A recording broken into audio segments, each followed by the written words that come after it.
The Economic Autopsy, Why Malcolm Was Right About It. NFL Double Standards, Allen, Stroud, and the quarterback he shield. The coaching carousel of injustice, collegiate collapse for the heels, and Hoosier Glory, Indiana, the new kings of college football. So check your clock, like and subscribe, and let's get into the bones of it. Welcome to the Willie Bobo Show.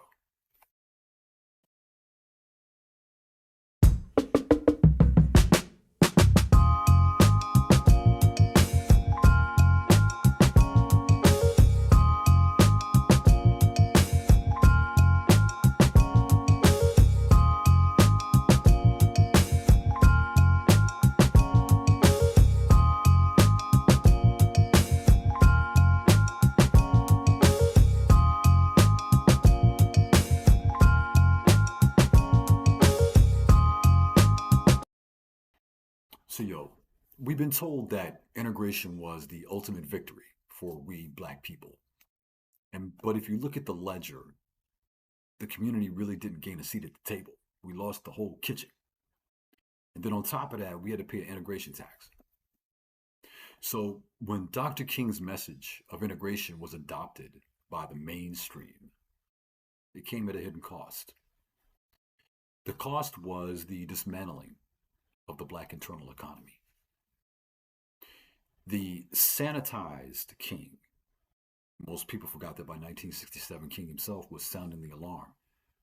And he said, I quote, I fear I am integrating my people into a burning house, end quote. His Poor People's Campaign was desperate, a desperate attempt to pivot towards economic justice, but he was taken out before he could finish the blueprint. Malcolm's protocol. Malcolm X didn't want to beg for a seat. He wanted to build the building. You see, his protocol was simple. Buy black, hire black, think black. Because, see, he understood integration without economic power is just a new form of dependency, and it's shown. Because the numbers don't lie.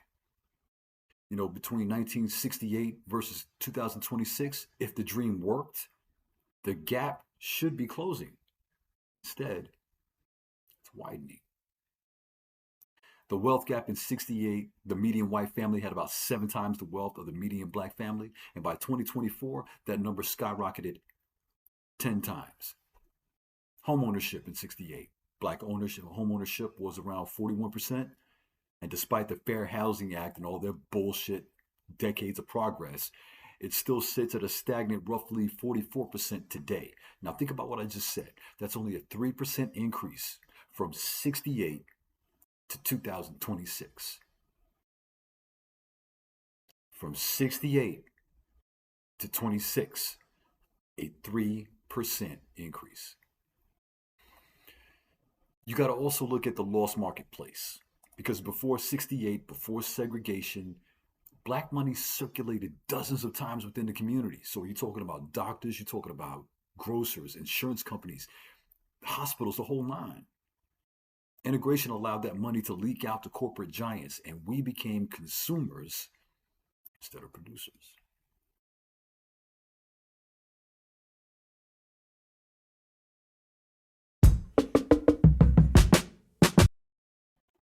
Now let's talk about what the NFL generally does, right?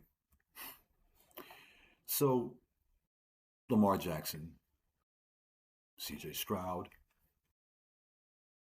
a whole bunch of other black quarterbacks. Some of them warranted. CJ Stroud's performance was horrible, right? He deserves the criticism he's getting. But why doesn't Josh Allen get that criticism? Could it be because he's white? Absolutely, it's because he's white.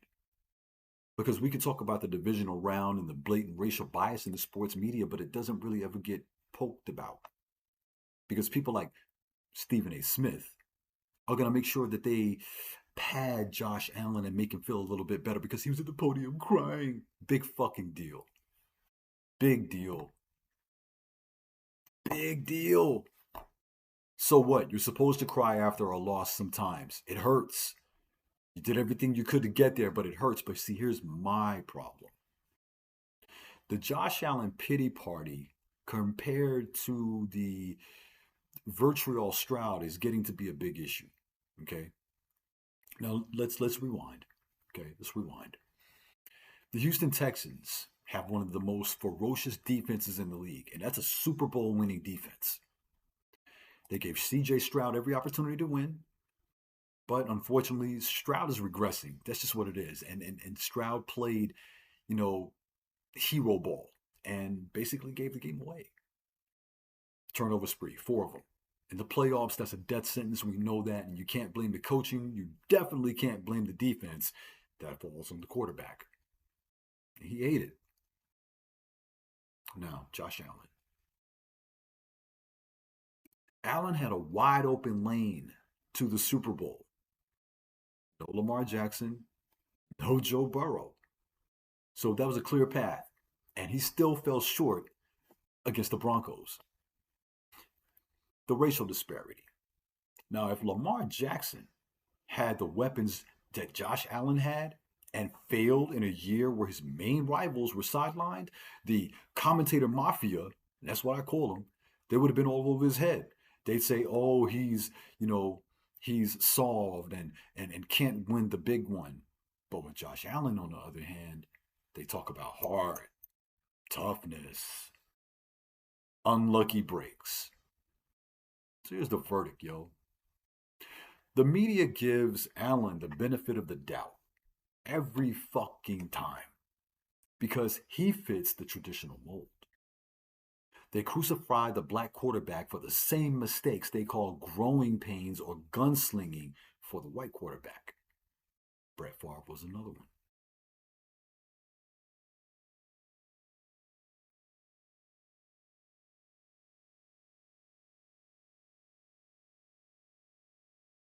And that whole conversation that I just went off to leads into another thing, the coaching carousel of injustice in the NFL.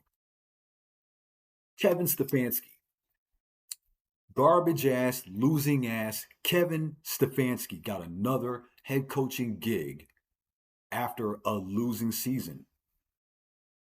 I need you to let that sink in. A losing season. I'm going to try to keep my composure here. A losing record in Cleveland, and now he's recycled instantly down in Atlanta. This is what we got to think about, yo. This man fucked over Baker Mayfield. He fucked over Shador Sanders. And I love what Baker said. Baker said, I see you 2 times in a year, homie, and I'm coming for your fucking head. So now he's in Atlanta. He's got quarterback issues already off the bus. Okay? So they got, you like that? Kirk's down there. He can still sling the ball, I'm sure, because he really didn't play this year, so he's got a saved body. But at the same time, you have another black quarterback over there, too, that needs some development, that needs some consistency, that needs some steady coaching. And it doesn't appear to me that Kevin Stefanski is going to be the guy to make that happen. So while coaches like Eric Bieniemy, Steve Wilkes have to be 10 times better just to get a look, really? And supposedly, Atlanta went through this hiring firm to make sure that they got the right candidate. But see, here's the thing. That ownership and Stefanski go back a long way. So you could have brought in whomever you wanted to bring in. The simple bottom line is you already had Stefanski pegged to be your coach. It's not going to go well in Atlanta if he does not win immediately and win big. And I mean really, really big. Because the NFL is showing us that for a white coach, a losing record is a learning experience. But for a black coach, it's a career ending event. The NFL. Straight garbage.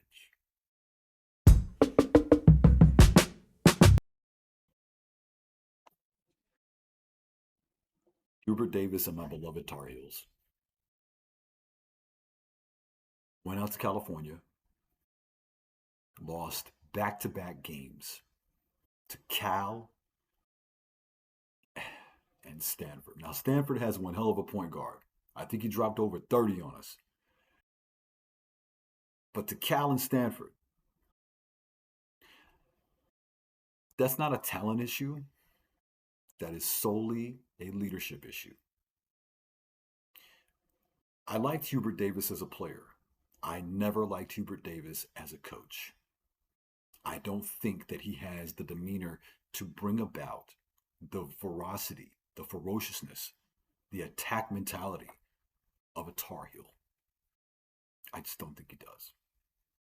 Because, Hubert's actually being out coached by programs that don't have half the pedigree of the Tar Heels. The blue blood status is fading.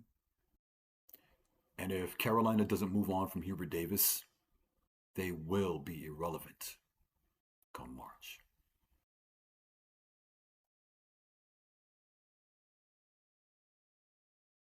I wonder what Bobby Knight would be feeling right now, seeing that the Indiana Hoosiers, a blue blood basketball team, made a movie out of these people. And I can testify that Indiana basketball, man, it is real. Believe it. Big up and props to the Indiana Hoosiers. Big up and props to their quarterback to win the Heisman, go undefeated, win the national championship. I think the last person to do that is Joe Burrow, right? That kid is incredible. You go back to Miami, where you're from, and win the national title. You had a so-so year prior to that at Cal, and you played the team that damn near knocked your head off. Wow. And as we know, winning the national championship is a massive shift in college football structure. Like, this is unprecedented, right? And what it means is this. It proves that the transfer portal and the NIL, name, image, and likeness, has completely leveled the playing field. Completely leveled it. And here's something else to think about, man. You had a coach that came from JMU who got blasted, right, first round. You also had a coach that brought along a lot of his players, and not one of them was a five-star. We have to think about that. Meanwhile, on the other hand, Miami has a lot of five stars. And right now, the U is becoming officially the Who. That's my opinion. Because losing as favorites shows that the swagger is completely gone. Because the Hurricanes are a cautionary tale of relying on a brand name while programs like Indiana rely on grit.